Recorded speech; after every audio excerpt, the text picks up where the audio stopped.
নমস্কার বন্ধুরা, আপনাদের রিমি কিচেন চ্যানেলে স্বাগত। আজকে আমি আপনাদেরকে তরকার একটি রেসিপি শেয়ার করব। চলুন তাহলে আমার এই রেসিপিটি দেখে নেওয়া যাক।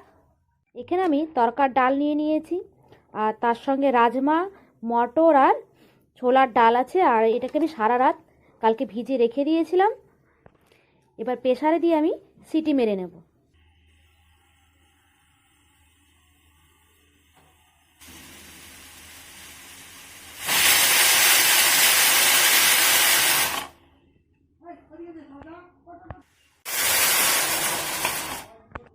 আমার দুটো সিটি মারা হয়ে গেছে। এবার আমি উনানের গ্যাসটাকে বন্ধ করে দিচ্ছি।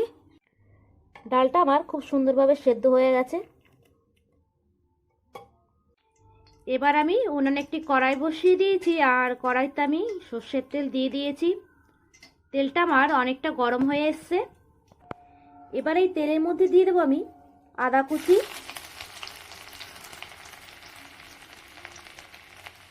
আর রসুন কুচি। আদা রসুন কুচিটা হালকা করে আমার ভাজা হয়ে গেছে।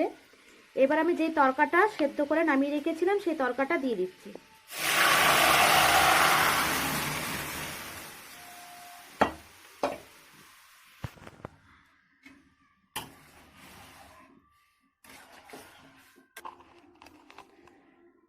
তরকাটা দেওয়ার পরে এবার দিয়ে দেবো স্বাদ অনুযায়ী লবণ,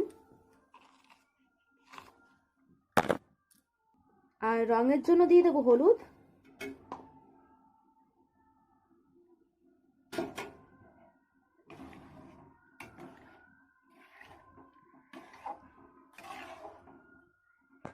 হলুদটা দিয়ে আমি এবার তরকাটা ফোটার জন্য অপেক্ষা করব। তরকাটা আমার ভালো মতো ফুটে এসছে। এবার এর মধ্যে দিয়ে দেবো আমি পেঁয়াজ কুচি। এখানে আমি দুটো বড় মাপের পেঁয়াজ কুচি করে কেটে নিয়েছি।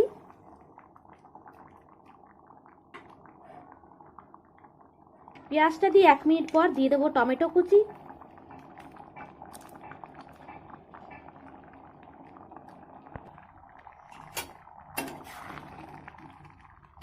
এখানে আমি মিডিয়াম সাইজের দুটো টমেটোকে কুচি করে কেটে নিয়েছি।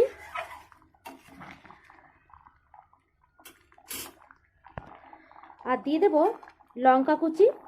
যে যেরকম ঝাল খেতে পছন্দ করো সে সেরকম ঝাল এখানে ব্যবহার করে নেবে।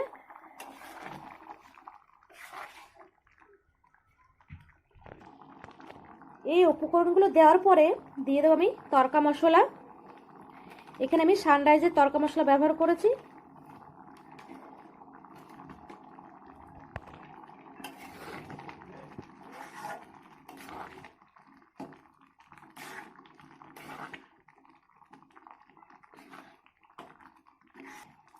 তড়কা মশলাটা দেওয়ার পরে দিয়ে দেবো ধনেপাতা কুচি।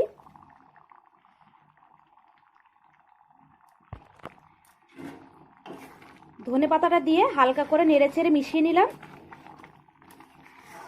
বন্ধুরা, এবার আমার রেসিপিটি কমপ্লিট হয়ে গেছে। আর যদি আপনাদের এই তরকার রেসিপিটি ভালো লেগে থাকে তবে লাইক, কমেন্ট, শেয়ার করবেন।